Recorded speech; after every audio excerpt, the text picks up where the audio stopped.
Hey everyone, in this quick video I will show you how to send V1's photos on WhatsApp.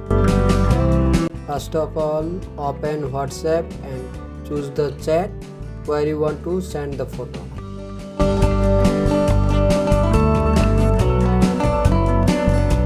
Tap the camera or attachment icon, then select your photo or video. Before sending, look for a small one icon inside a circle next to the send button. Tap that icon. This activates the V1's mode. If video help you, don't forget to like, subscribe and comment below for more WhatsApp tricks. Tata.